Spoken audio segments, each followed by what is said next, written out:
Bom, vamos lá, senhoras e senhores. Vamos então agora dar início ao novo título, o título 3 de 9. 3 de 9. Esse é um título bem menor do que o anterior, né? O anterior é enorme, a gente gasta muito tempo com ele, mas é um título importantíssimo. E esse não é tão frequente, esse não é tão grande, mas a gente vai encarar como se nossas vidas dependessem disso. Eu peço agora, por isso mesmo, que você pegue papel, caderno e caneta. Vamos fazer anotações. Eu quero também que você pegue a sua Constituição Federal e abra no artigo 18. Artigo 18. Se você estiver vendo essa aula ao vivo, vamos fazer as anotações ao vivo. Se você estiver assistindo a gravação no conforto da nossa área de membros, você pode ir dando pause. Mas, durante essa gravação, durante a aula ao vivo, que está sendo gravada para botar na área de membros, obviamente, né? Nessa noite, nossa, estou viajando aqui, de segunda-feira, sabendo você que na terça-feira, amanhã, à noite, no máximo, você já vai ter essa aula ao vivo, a gravação da aula ao vivo dentro da área de membros, tá certo? Bom, meus amores, vamos então para o artigo 18. Veja, aqui nós estamos falando do título, o título da organização do Estado. Nós vamos aqui também para o capítulo 1 desse título 3. O capítulo 1 do título 3 é a organização político-administrativa. Daqui a pouco vamos para o capítulo 2, que é a União. Depois o Estado, Distrito Federal, territórios, municípios e assim vai. Intervenção federal, intervenção estadual. Tudo isso são capítulos do título 3 da organização da República Federativa do Brasil. Certo? Eu vou sair aqui da sua frente para que você possa... para que você possa ver tudo direitinho. Deixa eu tirar essa chatice aqui da frente. Sai. Nossa Senhora. Isso acontece nas melhores famílias e saiu. Vamos lá. Agora sim, vamos para o artigo 18. Ao vivo tem isso, né? Artigo 18 diz assim, meus amores. A organização político-administrativa da República Federativa do Brasil compreende a União, os Estados, o Distrito Federal e os municípios, todos autônomos nos termos desta Constituição. Então, são 4 as entidades político-administrativas: União, Estados, Distrito Federal e município. O parágrafo 1º diz que a capital da República Federativa do Brasil é Brasília. Então não tem muito o que falar até agora, né? Nós temos aqui o Brasil, e o Brasil ele vai ter 4 entidades políticas: a União, que representa o país, os Estados, o Distrito Federal e os municípios. O parágrafo 1º diz que a capital é Brasília. Você sabe muito bem disso. Brasília ela não pode... ela é uma cidade planejada para, né, ser a capital do nosso país. O parágrafo 2º, veja que não tem muito o que falar, mas a partir de agora eu tenho que diminuir. Olha, os territórios integram a União. Os territórios federais integram a União. Sua criação, transformação em Estado ou reintegração ao Estado de origem serão reguladas por lei complementar. Aqui eu tenho algumas coisas importantes para falar para você. Parágrafo 1º não tenho o que dizer. Brasília é capital federal. Tá. A União, o Estado, o Brasil se divide em 4 entidades políticas: a União, os Estados, o Distrito Federal e municípios. Falaremos disso mais lá no artigo 40, quando a gente falar da administração pública. Mas o que mais me interessa aqui, nesse contexto, para provas de concurso público, começa a partir do parágrafo 2º. O parágrafo 2º nem é o mais importante, mas começa a ser interessante. E ele diz assim: olha, os territórios federais... Para. Não existem hoje exemplos de territórios federais. Não existem. Pessoal aí do Acre, Rondônia, Roraima, Tocantins. Um dia todos esses foram grandes territórios federais. Nós tivemos o estado da Guanabara, se bem que Guanabara era um estado, perdoe-me, viajei. Mas enfim, Fernando de Noronha era um território federal. Hoje não existem mais territórios federais. Todos foram ou incorporados a estados, é o caso de Fernando de Noronha, que foi incorporado a Pernambuco, ou transformados em estados. Mas veja o que diz o parágrafo. os territórios federais integram a União. Os territórios federais integram... Não temos hoje exemplos, mas ele fala, ó, e sua criação, transformação em Estado. Rondônia um dia era um território e foi transformado em um Estado. Ou reintegração de Estado de origem. Fernando de Noronha foi integrado ao Estado de Pernambuco. Serão reguladas por lei complementar. Então, para a gente fazer uma fusão, uma transformação, uma reintegração de um território a um Estado, tudo isso, senhoras e senhores, tem que ser feito através de uma lei complementar. Isso aqui é uma pegadinha, tá? Essa parte laranja é uma pegadinha. A prova vai dizer assim, lei ordinária, falso. Emenda constitucional, falso. Anota isso. Para que haja integração de um Estado, de um território em um Estado, ou a transformação de um território em um Estado, ou a criação de novos territórios. Amanhã podem surgir novos territórios. É possível criar? É possível, desde que seja por lei complementar. Tem que ter lei complementar. Simples assim. Certo? Ok? Tá, Nelson, mas e se eu quiser transformar um Estado, não um território, mas um Estado, incorporar um Estado no outro, ou fazer a divisão de um Estado em dois, aí é o parágrafo 3º. O que diz o parágrafo 3º? Olha só o que diz o terceirão.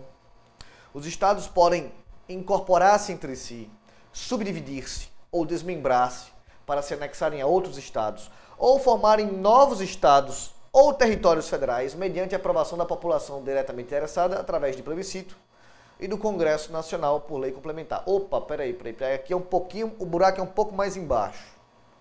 Senhoras e senhores, se eu quiser mexer em um território federal, basta uma lei complementar.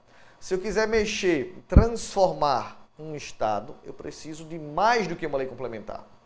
Eu preciso de 2 passos. Quais são os 2 passos? Eu preciso, primeiramente, do plebiscito da população interessada, para só depois fazer uma lei complementar. Eu não entendi, Nelson. Vamos imaginar um exemplo? Vamos imaginar, agora sim, o antigo estado da Guanabara. Antigamente existia o estado da Guanabara e o estado da Guanabara foi incorporado ao estado do Rio de Janeiro. É possível fazer isso, Nelson? Incorporar um estado em outro? É possível. Desde que eu siga 2 passos. Quais são os passos? O primeiro passo está aqui, do lado, ó, plebiscito da população interessada. A população interessada aqui é o estado da Guanabara e o estado do Rio de Janeiro. Eles têm que ser ouvidos.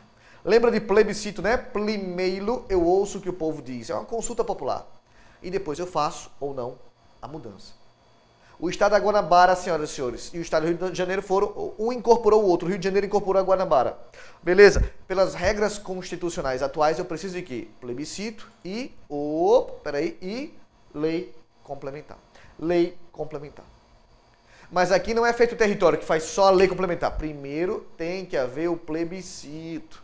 Primeiro a população dos estados interessados tem que ser ouvida. Disse sim? Disse. Aí surge a lei complementar. Certo? Ah, Nelson, o Mato Grosso se dividiu em Mato Grosso e Mato Grosso do Sul. Puf, é possível fazer essa divisão? É possível. É possível. Desde que faça o quê? Primeiro vamos ouvir a população daquele estado. Depois, se a população aprovar, lei complementar. Eu falei para vocês em vídeos anteriores, nacionalidade não, direitos políticos, aula passada, nem me lembro muito bem, sobre o exemplo do grande estado do Pará. O estado do Pará, há uns anos atrás, sofreu um plebiscito para saber se dividiria ou não o estado do Pará em 3 estados. Tapajós, Carajás e Pará. Pará, Tapajós e Carajás. E aí a população foi às urnas e deu um estrondoso não. Um não de mais de 90%. Parece que só quem queria a divisão eram os políticos e os babões deles. Não, os babões não, né? Mas os que tinham interesse direto. Certo? O povo disse, não queremos dividir o Estado. Para transformar o território de um Estado, seja fazendo fusão, incorporação, cisão, extinção, não importa. Transformação, segregação para transformar no território federal, não importa. Vai mexer na estrutura de um Estado? Vai. Tem que ter plebiscito primeiro, lei complementar depois. Simples assim. Simples assim. Ok? Tá bom? Beleza, Nelson. Isso aqui é fácil demais. Não é? Então olha para os municípios. Eu quero fazer a criação, incorporação, fusão, desmembramento. Não importa, né? Cisão, fusão, transformação. Eu quero transformar a estrutura territorial de um município. Eu preciso de quê? Esse parágrafo é mais complexo. Ele diz assim, eu preciso, primeiro, de lei estadual, dentro do período determinado por lei complementar federal. e dependerão de consulta prévia mediante plebiscito das populações dos municípios envolvidos, após a divulgação do estudo de viabilidade. Aí, Nelson, não entendi nada, Nelson, não entendi nada. Eu estou aqui para isso, Olha para cá agora, presta atenção.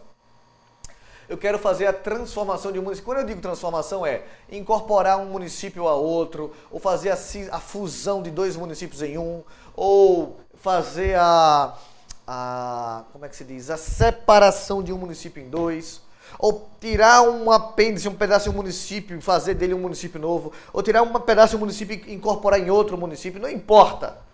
Eu posso fazer surgir um novo município, ou mudar a estrutura territorial do município? Posso, desde que eu siga 4 passos. Primeiro passo, presta atenção, vou falar até mais devagar.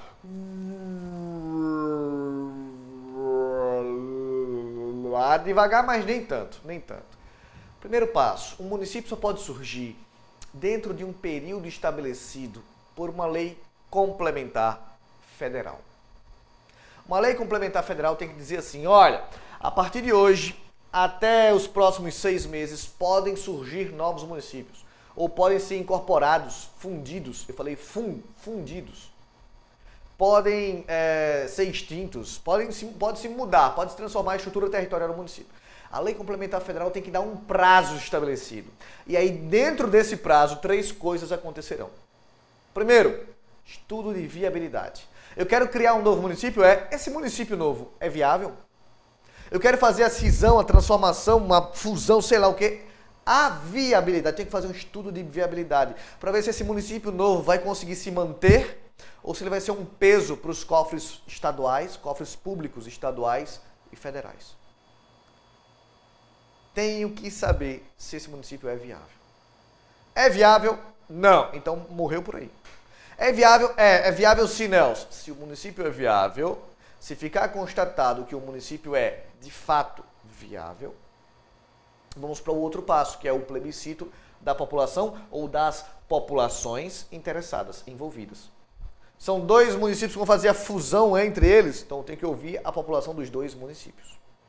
Não, é um município que vai se dividir em 2, vamos ouvir a população desse município. É sempre a população interessada, tá? Nunca é de todo o estado ou de todo o país. Se o plebiscito disser sim, se disser não, morreu o projeto. Se disser sim, aí o estado onde se encontra esse município vai fazer uma lei ordinária. Eles adoram dizer que é lei complementar. Lei complementar. Não, a lei ordinária é uma lei ordinária estadual criando o município, ou fazendo a fusão do município, ou a incorporação, enfim, transformando o município. Certo? Ok? Tem umas perguntinhas aqui surgindo no chat, eu não estou lendo agora. Mas olha, peraí, antes disso, vamos revisar? Eu preparei aqui um esqueminha para você nesse material e eu quero revisar contigo. Olha, vamos lá, vamos novamente. O município só pode surgir primeiro dentro de um período, de um lapso temporal dado por uma lei complementar federal. Certo? Por exemplo, de 1º de janeiro de 2018 a 31 de dezembro de 2019. Temos aí 2 anos. Certo? Dentro desse período podem surgir novos municípios. Disse quem? Disse a lei complementar federal. Uma lei complementar federal. Certo? A lei complementar federal disse, olha, pode surgir novos municípios. Tá bom, ótimo. Surgiu, fazer a fusão, transformação, incorporação, não importa. Aí, vamos imaginar que o município de a praia de Porto de Galinhas. Aqui em Pernambuco tem uma praia mundialmente famosa chamada Porto de Galinhas. E Porto de Galinha é realmente uma praia linda, paradisíaca, digna de cartão postal. É uma coisa espetacular. Aqueles arrecifes formam piscininhas naturais. Recentemente, um primo da minha esposa veio dos Estados Unidos para cá e a filha dele ficou encantada com a água morna. Ela falava direto para mim, não cansava de repetir isso. Tio, a água aqui é muito quentinha. Ela vem de Boston. Boston, meu velho, no calor, no verão a água é fria. Né? O Ártico fica ali pertinho. A calota polar do Polo Norte está ali lambendo. A água é fria em qualquer época do ano. O calorão lá de julho, calor danado, você entra no rio para se refrescar porque a água é fria. E ela adorou a água quentinha daqui, certo? Tanto no caso de Porto de Galinhas, Serrambi, a gente fez um tour. Aí vamos imaginar, Porto de Galinhas é uma praia de uma cidade de Ipojuca. Ipojuca é o nome da cidade Porto de Galinhas é a praia onde fica essa cidade. Mas Porto, ela já tem uma certa estrutura, certo? Ela quer, vamos imaginar, formar uma... Ela quer fazer como é que se diz? Uma cidade independente. Ela quer se emancipar de Ipojuca. É possível isso? Bom, primeiro tem que ter o prazo da lei complementar. Tá dentro do prazo, Nelson? Tá. Aí agora a gente vai fazer o chamado estudo de viabilidade. Ipojuca, aliás, Porto de Galinhas, se emancipar de Ipojuca, se tornará viável ou vai ser um peso para os cofres públicos? Ela pode se manter? Se a resposta for não, não emancipa. Se a resposta for sim, ela pode sim se emancipar, desde que haja o segundo passo. Ela vai passar para o segundo passo, qual seja, plebiscito dos eleitores da cidade de Ipojuca. Ipojuca. Vai anotando. Nelson, o plebiscito disse não.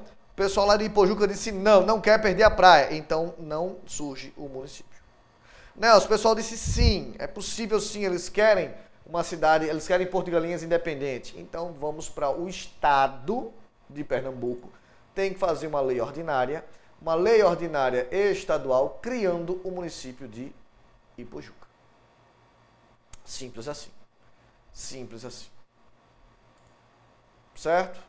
Ok. Difícil isso? Dúvidas? Bom, meus amores, o que mais? Senhoras e senhores, o que mais? O que mais a gente tem que falar? Eu vou resumir tudo isso, tá? Vou resumir tudo isso da seguinte forma. Aqui, ó. Resumindo. Os territórios, parágrafo 2º. Território, para surgir um território, hoje em dia não existem territórios federais, né? Então surgir fica mais difícil. Mas para mexer na estrutura territorial de um território, fazendo ele ser incorporado a um estado, ou fazendo ele se transformar em um estado, não importa. Eu preciso de quê? Eu preciso somente de uma lei complementar. Somente de uma lei complementar. Nelson, preciso de plebiscito? Não. Preciso de estudo de viabilidade? Não. Lei estadual? Não. Nelson, e os estados? Eu preciso de uma lei complementar depois que houver o devido plebiscito. Estudo de viabilidade, lei ordinária, eu não preciso. Nelson, e os municípios? Eu preciso da lei complementar, estabelecendo um prazo para surgirem os novos municípios. Além disso, eu preciso, claro, do plebiscito. Mas o plebiscito só vem depois do estudo de viabilidade. E por último, a lei ordinária estadual. Certo, meus amores? Eu vou bater uma foto disso aqui, ó. Peraí, deixa eu te mostrar aqui. Eu vou bater uma foto disso aqui.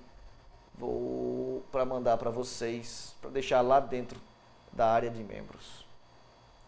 Pronto, bati uma foto aqui. Deixa eu salvar essa fotinha. Vou deixar aqui enquanto isso você vai copiando. Eu vou salvar. Ó. Resumo não.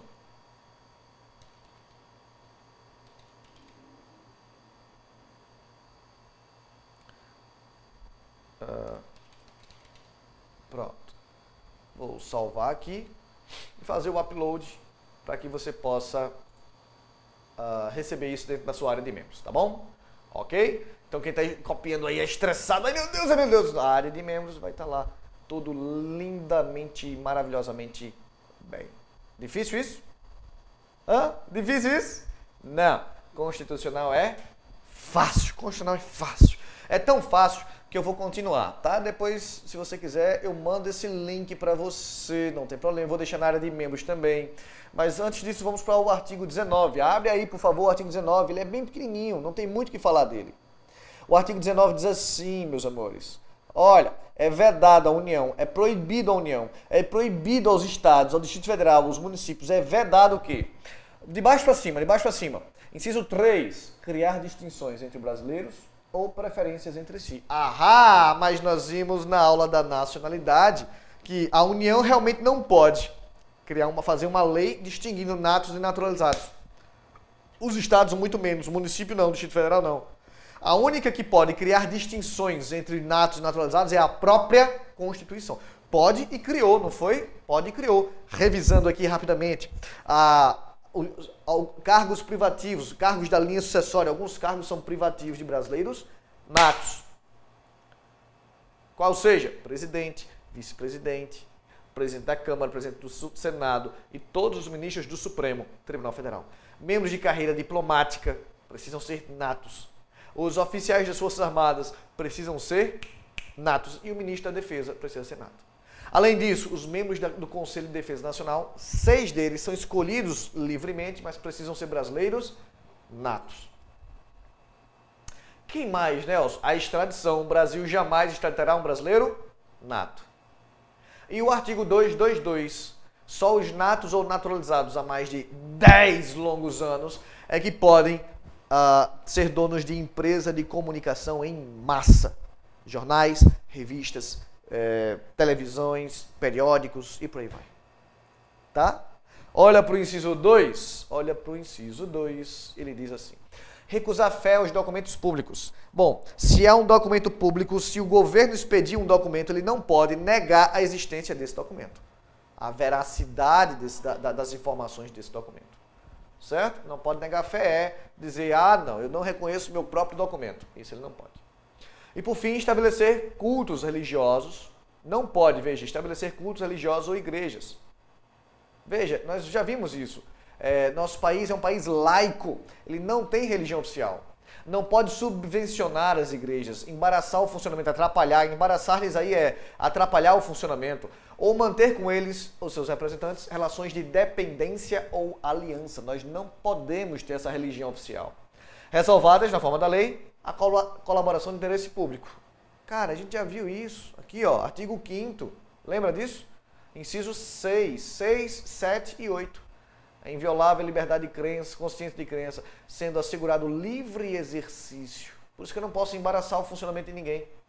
Dos cultos religiosos e garantida na forma da lei a proteção dos locais de cultos e suas liturgias. Certo, meus amores? Difícil isso, pessoal? Não. Isso é fácil. Muito fácil mesmo. Para terminarmos, vamos para o artigo 20. Não tenho muito o que falar do 20, a não ser uma decoreba violenta. O 20 é uma decoreba violenta, e ele diz assim. São bens da União. Vê que escrotice, me perdoe a palavra, mas vê que escrotice esse inciso. São bens da União, os que atualmente lhe pertencerem e os que vierem a ser atribuído. Os que lhe vierem a ser atribuído. Vê que esculhambação. É como se você dissesse assim, são meus bens, aqueles que eu já tenho comigo, aqueles que me pertencem, e os que eu ainda vier a ter. É claro. A Constituição está falando o óbvio, mas esse óbvio, então a gente tem que ver, tá? Esse óbvio é cobrado em prova. E ele diz, as terras devolutas indispensáveis à defesa de fronteiras, as fortificações de construções militares, as vias federais de comunicação, e a preservação ambiental definidas em lei. Bom, caramba, Nelson, terras devolutas, aquelas que não estão sendo usadas, né? E as fronteiras, indispensáveis à fronteira. Os fortes militares, as fortificações, quartéis, as estradas federais de comunicação e as reservas ambientais. Certo? Lagos, rios e quaisquer corrente de água ou terreno de seu domínio, ou que banhe mais de um estado. Então, os lagos dentro de um estado normalmente pertencem ao estado. Mas se ele tiver entre estados, que banhe mais de um estado, que passe por mais de um estado, é da União. Sirvam de limite entre outros países. Opa, se está entre o Brasil e o Paraguai, esse rio é do Brasil. Pelo menos até dentro da fronteira brasileira, esse rio é do Brasil. Os que se estendem em território estrangeiro ou dele provenham dentro dos limites, né? O Amazonas, ele nasce em território estrangeiro, mas quando entra nos limites da nossa fronteira, ele passa a ser território brasileiro. Bem como os terrenos marginais e as praias fluviais. Bom, esse aqui é o único que merece nosso respeito. Na verdade não, todos merecem nosso respeito, mas esse aqui é um pouquinho mais capcioso. As ilhas fluviais e lacustres, lacustres aqui é de lagos, tá? As ilhas fluviais e dos lagos, rios e lagos, nas zonas limítrofes com outros países, veja que ele repete isso aqui, as praias marítimas, as ilhas oceânicas, né? Rio de Janeiro tem um monte de ilhas oceânicas, e as Fernando Noronha, que eu falei agora há pouco também, e as costeiras. Excluídas dessas, as que se encontrem sede do município, exceto aquelas áreas afetadas pelo serviço público, unidade ambiental. Como assim, Nelson? Aqui em Pernambuco, por exemplo, tem uma ilha chamada Itamaracá. Itamaracá é uma ilha, mas dentro de Itamaracá tem o município de Itamaracá. Então essa ilha é uma ilha oceânica, mas não pertence à União, por quê? Porque é sede de um município. Então, nesse caso, pertence ao município. Certo? Ok? Vamos lá, continuando. Os recursos naturais da plataforma continental e da zona econômica exclusiva, ou seja, o mar territorial brasileiro e a zona econômica exclusiva, tudo isso todos os recursos naturais é do Brasil, pertence ao Brasil. A plataforma continental são os primeiros 150 quilômetros de mar adentro, certo? Perdoe-me, confundi aqui, vou de novo. A plataforma continental, estou confundindo com a zona econômica. A plataforma continental são as 20 mil milhas oceânicas, as primeiras 20 mil milhas. Eu vou de novo, tá? Não vou nem cortar isso aqui pra quando botar lá na área de membros. Eu vou deixar assim mesmo. Meu filhinho estava chorando aqui, só para variar, e eu me desconcentrei. Vou de novo. Aqui eles têm dois conceitos. Plataforma continental e zona econômica exclusiva. Tá vendo? As primeiras 12, anota isso, as primeiras 12 milhas compõem, isso para qualquer país, as primeiras 12 milhas compõem o chamado mar territorial. O mar territorial, certo? Todos os recursos naturais que estiverem dentro desse mar, embaixo desse mar territorial, é da União. Certo? Nelson, e a zona econômica exclusiva? Depois dessas 12 milhas, continua ainda sendo, não é mais território brasileiro, não é mais mar territorial, mas continua sendo zona econômica exclusiva. Só o Brasil pode explorar. A camada pré-sal está dentro da zona econômica exclusiva. E essa zona econômica exclusiva, ela vai para as 200 milhas náuticas. Então, das 200 milhas náuticas, só o Brasil pode explorar. As 12 primeiras milhas, dessas 200, as 12 primeiras são território brasileiro, plataforma continental. Mas passou dessas 12 mil milhas, continua aí por mais, eu sou ruim de matemática, 182 milhas. 182 milhas, totalizando 200 milhas náuticas, que é a zona econômica exclusiva. Zona econômica exclusiva. Certo? Ok? Dúvidas? Anota aí. O mar territorial, já falei, né? A plataforma continental são as 12 primeiras milhas. Além dessas 12, é zona econômica exclusiva. Tá? Os terrenos de marinha e os acrescidos, deixa eu aqui sair da sua frente, senão eu vou acabar atrapalhando. Potenciais de energia hidráulica. Os potenciais são exatamente onde eles fazem as hidroelétricas, né? As quedas dos rios. Recursos minerais, inclusive do subsolo. As cavidades naturais subterrâneas, os sítios arqueológicos e pré-históricos. As terras tradicionalmente ocupadas pelos índios. Tudo isso, meus amores, pertence à União. Certo? Tudo isso é território da União. Olha os parágrafos. É assegurado nos termos da lei aos estados, Distrito Federal e municípios, bem como os órgãos de administração pública direta da União, a participação nos resultados da exploração de petróleo ou gás natural, recursos hídricos para fins de geração de energia elétrica e de outros recursos minerais dos respectivos territórios, plataforma continental, mar territorial, zona econômica exclusiva, ou compensação financeira por essa exploração. Bom, você vê, por exemplo, a camada pré-sal, né? O petróleo, os royalties, serão rateados, divididos entre os estados. Por que, Nelson? Porque o parágrafo primeiro permite. O parágrafo primeiro permite essa participação dos estados, Distrito Federal e territórios. Certo? Okay? E municípios, desculpe. O parágrafo segundo, para a gente terminar, e eu abrir aqui as perguntas, diz, a faixa de até, olha aqui, ó, 150 quilômetros de largura, foi daqui o que tirou os 150 quilômetros.